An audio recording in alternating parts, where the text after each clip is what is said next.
Barruu Jawaar Mohammad fuula FB isaarratti maxxanse mootummaa fi amantii. Jidduu kana hariiroo mootummaa fi amantii jidduu jiru irratti falmiin godhamaa jira. Anis gama kootiin dhimmicha irratti waa daddarbachaan ture.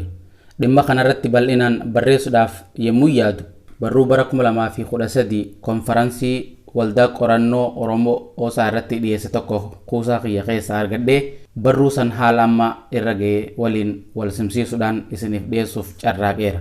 Barruu tana keessatti hariiroo mootummaa fi amantii jidduu jirtu maal ta'uu qabdi?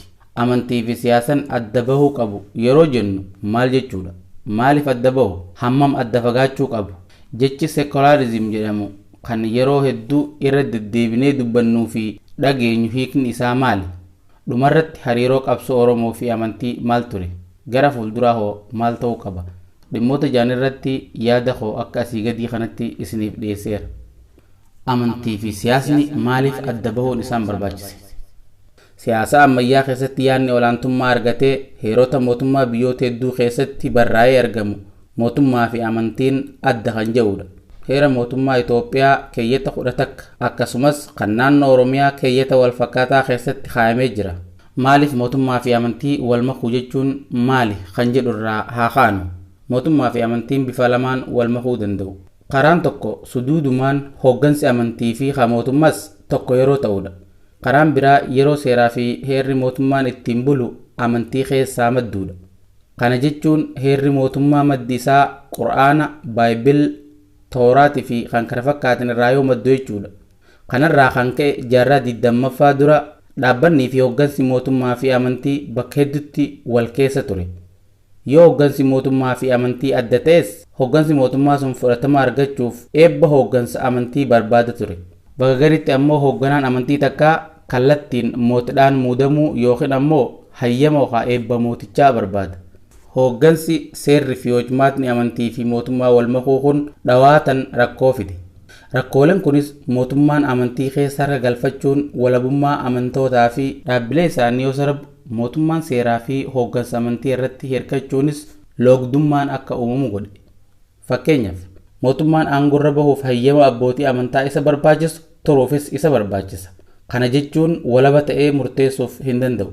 Akkasuma hooggansi amantii mootummaan muudamu yookaan ammoo to'atamu dhugaa amantiin sun barsiisu akka mootichaa ta'utti dhiyeessuuf dirqama. Hooggansi amantii fi mootummaa wal utubuun kun dhaabbilee mootummaa fi amantii keessatti itti gaafatamummaan akka dhabamuu fi malaammaltummaan akka babal'atuufis karaa saaqa. Heerri mootummaa seerota amantii keessaa maddinaan jijjiiruun ulfaataadha. Heerri mootummaa jireenya lafaaf qophaaya. Kana jechuun akkaatuma haalli siyaasaa, dinagdee fi hawaasummaa yeroo waliin jijjiiramu fooyya'aa deema. Heerri waaqaa dhugaa barbaada waan ta'eef seerri mootummaa achii maddu fooyyessuuf nama dhiba. Bakka amantiileen lamaa fi sanii ol jiraatanitti mootummaa fi amantiin walitti makuun loogiin uumamee cunqursaan amantii yookiin ammoo wal dorgommiin isaanii jidduutti akka uumamuuf walitti bu'insi akka dhalatu godha. Qabxiileen armaan olitti tarreesse kun oduu yookaan teorii miti. Waanuma qabatamaan Awurooppaa keessatti jaarraa 20ffaa dura ta'aa turedha. Sababa amantii fi mootummaan walitti maxxanuutiin walitti bu'insi roga hedduun uumamee dhiinis jigaa ture. Lammiileen Awurooppaa baqatanii Atilaantikii ce'uun boodarra Ameerikaa har'aa akka uumamtuufis sababa ture. Kanarraa ka'uudhaan yaadni amantii fi mootummaan adda bahuu qaba jedhu bal'inaan fudhatama argachuu eegale. Sirni mootummaa fi amantii walitti makuu dhabamaa yookaan mootummaa fi amantiin adda jedhu bu'uura heerota mootummaa ta'aa dhufe. Sekularizimii fi rakkoo isaa wal qabatee kanaan dura mudate.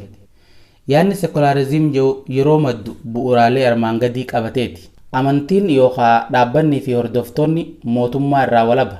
Jechuunis caaseffama hojii barsiisummaa fi hooggansa amantii keessa hooggansi mootummaa hin seenu. Lammiileen amantii fedhan hordofuu fi hordofuu dhiisuu danda'u. Mootummaan mirga kana eegsisuu malee doorsisuu hin danda'u. Mootummaan dhiibbaa amantiirraa walaba. Jechuun dhaabbannii fi hooggansi amantii hooggansa mootummaa hin muudu, hin buusu, maddi heeraa fi seerota mootummaa waliigaltee lammiilee irraa madda malee heeraa fi seera amantii irraa miti. Hojiitti hoggaa seenamu garuu yaadni kun dhiifamuu eegale. Yaadni amantii fi mootummaan seeraa fi hojmaatan adda haa bayan jedhu biyyoota hedduutti gara amantii ukkaamsutti caame. Biyyoota mootummaa koominizimii jaarratan keessatti mammaaksa amantiin ummata jaamsa jedhu hordofuun mirga amantii ukkaamsuu amantii irratti olola jibbaa ofirratti deeman. Abbootiin irree sunniin jibba amantii irraa qaban qofa osoo hin taane shoora hooggantoonni fi barsiisonni amantii ummanni mirga ofiitiif akka dubbatuuf gurmaa'u gochuu keessatti qaban hir'isuuf itti duulan. Biyyootuma dimokiraatawaa akka Faransaay keessatti namoonni dhuunfaa fi waloon amantii isaanii calaqqisiisuu akka hin dandeenye dhiibbaan godhame. Manneen barnootaa fi waajjiroota mootummaa keessatti lammiileen mallattoolee amantii isaanii calaqqisiisan kan akka fannoo fi hijaabaa akka hin uffanne dhoorkutu dhufe. Haala kanaan yaadni amantii fi mootummaa adda baasuu mirga amantootaa fi walabummaa hooggansa mootummaa mirkaneessuuf dhaadheffame abbootii irree humneessee mirga amantii ukkaamsuuf meeshaa ta'e. Biyyootuma dimokiraatawaa keessatti finxaalessummaan uumamee mirga amantii dhiibe. Sochiin amantii fi mootummaa adda baafna jedhumaatu dhawaatumaan deemee amantii maleessummaa fi sekularizimiin akka wal fakkaatan kan godhu ta'e.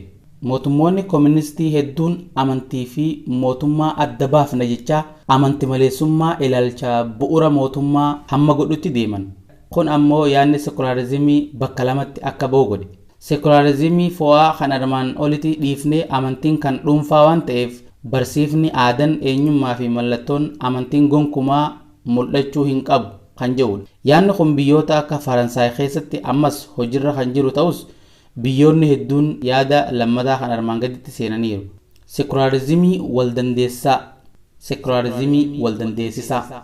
Yaadni kun mootummaa fi amantiin walitti makamuun miidhaa akka qabu amanus yaada amantiin maadhee dhuunfaa qofatti tiifamuu qaba jedhu hin fudhatu. Yaadni kunis hammatti waa lamarraayi. Kan duraa abbootiin irree maqaa sekularizimiitiin mirga amantootaa cunqursuu isaaniiti. Inni lammadaa ammoo ummanni addunyaa harki wayyaba waaqatti waan amanuuf amantii guutumatti jireenya hawaasaa keessaa balleessuun hin danda'amu hubannaa jedhu uumuu isaati. Hayyoonni akka John Rawls fi Jorgen Habermas faan kan yeroo dheeraaf sekularizimii dhaadheessaa turan dhuma jireenya isaanii irratti yaada amantii dahoo dhuunfaa qofatti deebisuun akka hin danda'amnee fi jireenya hawaasaa keessatti bakka kennuufiin dirqama akka ta'e dubbatan. Hojiin mootummaa jireenya hawaasaatiif heera, seeraa fi imaammataan haala mijeessuu waan ta'eef amantii guutumatti moggatti dhiibee takkaa ukkaamsee itti gaafatamummaa isaa bahuu hin danda'u jedhan. Kanarraa ka'uun hojumaata amantii fi mootummaa takka godhuu fi kan amantii guututti moggatti dhiibu jidduutti falli barbaadamuu akka qabu barreessan. Kunis amantii fi mootummaan walitti makamuu addaanis fagaachuu osoo hin taane wal danda'uun isaanii barbaachisaa akka ta'e addeessan. Hayyoonni akka Charles Taylor, Rajiv Bhargava fi Jos Casanova akkaataa mootummaa fi amantiin wal danda'anii deemuu qaban irratti hedduu barreessan. Alfred Steven bifa sekularizimii mootummaa fi amantiin ittiin wal danda'an kana Twin Toleration jechuudhaan moggaase. Akkaataa yaada kanatti mootummaa fi amantiin wal danda'uudhaan ulaagaalee armaan gadii kana guutuu qabu. Tokko, walirraa fageenya seeraan daangeffame. Mootummaa fi amantii jidduu jechuunis hooggansa dhaabbilee fi barsiisaa jara lamaanii jidduu walirraa fageenyi wal hubannaa irratti hundaa'ee jiraachuu qaba. Kana jechuun walitti dhufeenya hooggantoota gara lamaanii akkasumas shoorri barsiifni amantii imaammataa fi seera mootummaa irratti qabu ifatti mari'atamee kaayamuu qaba. Gara biraan mootummaanis yoo gaafatame malee hojumaata dhaabbata amantii keessa hin lixu. Hooggansi amantiitis yoo hin barbaanne malee hojumaata mootummaa keessa hin lixu. Walitti dhufeenyi gama lachuutis dambii fi wal hubannaa dursee lafa kaayamuun talagamuu qabaadha. 2. Fageenya walqixxaataa. Mootummaan amantiilee hunda irraa fageenya walqixxee irratti argamuu qaba. Kana jechuun mootummaan gochaan jechaan mallattoon amantii tokkotti dhiyaatee kan biraa irraa immoo kan fagaate ta'uu hin qabu. Uummannis shakkii akkasii akka hin uumamneef dhaabbilee fi hooggantoota amantii yeroo dhimma mootummaa irratti hirmaachisan hunda isaanii bifa walqixa ta'een ta'uu qabu. 3. Kabaja hundaaf kennuu.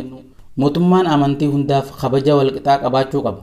Kana jechuunis mootummaan barsiisaa mallattoo hooggansaa fi adeemsa isaa keessatti hordoftoota amantii hundaafuu beekamtii walqixa kennuu danda'uu qaba.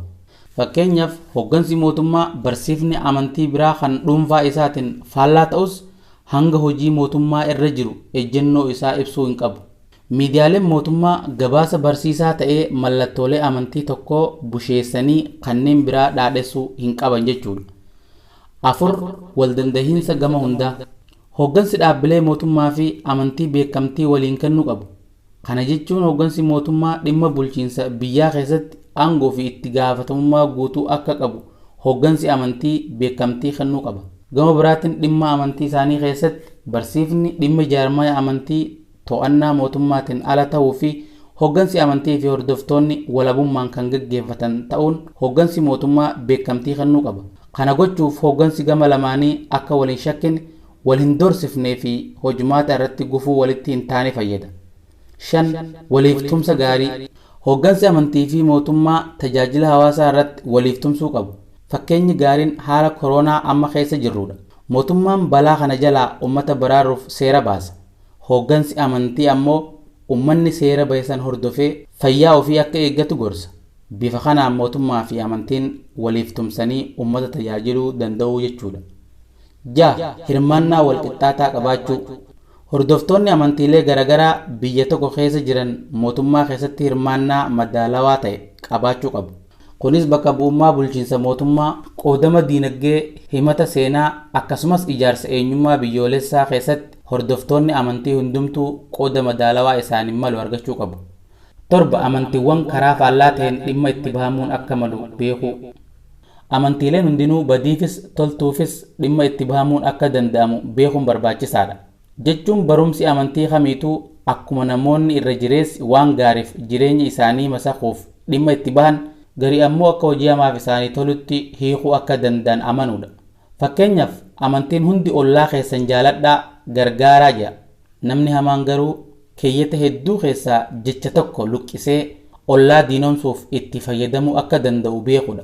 Kun ammoo amantiilee jiran jumlaan maqaa xureessuu irraan oolcha. Akkasumas amantii waan hamaaf oolu akka malu beekanii mootummaa fi dhaabbileen amantii fiinxaalisummaa waliin ta'anii akka faccisan gargaara. Lammiin biyya tokkoo mootummaa fi jaarmaalee amantiifis miseensa walooti.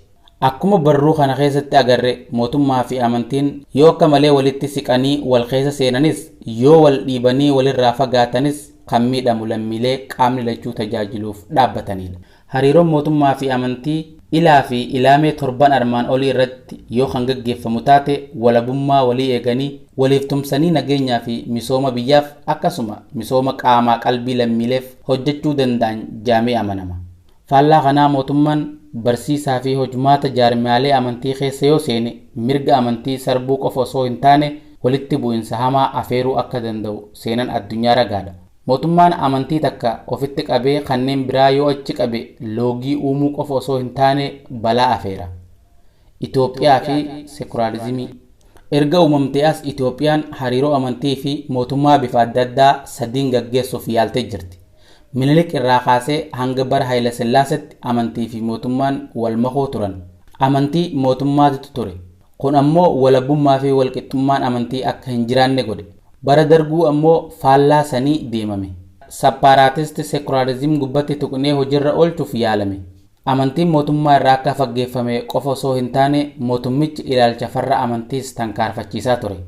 Yeroo kanatti walqixxummaan amantii uumamuu irratti fooyya'insi jiraatus walabummaan amantii garuu sarbamaa ture.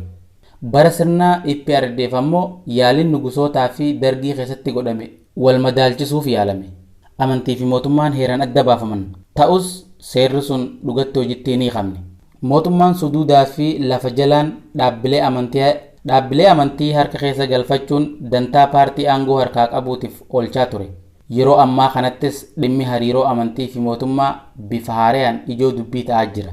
Erga muummichi ministeera Abiyyi Ahmad gara aangoo dhufee hojiin mootummaa fi amantii bifa nama yaaddessuun walitti makamuu eegalee jira.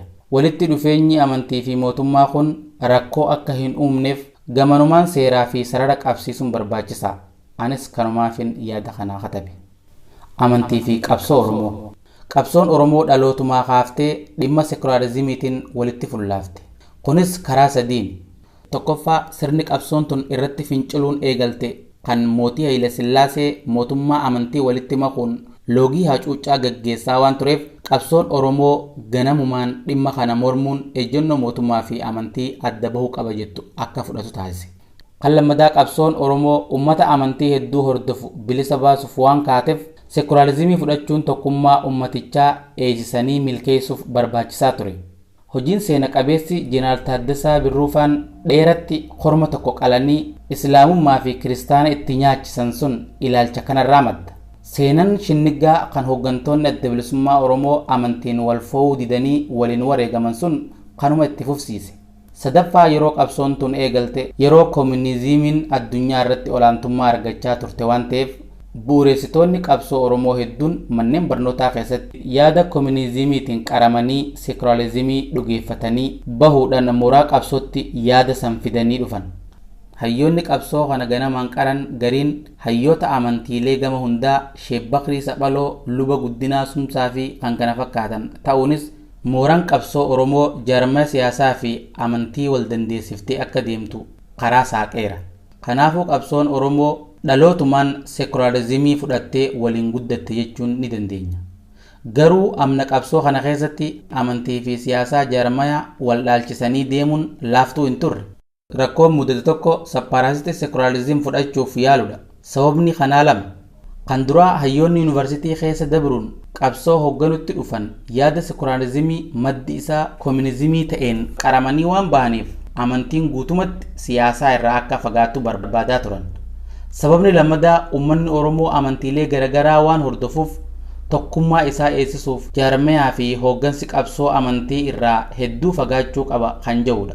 Yaanni kun hamma hooggantoonni fi qabsaa'onni amantii isaanii calaqqisuu hin qaban jedhutti kan deemu ture.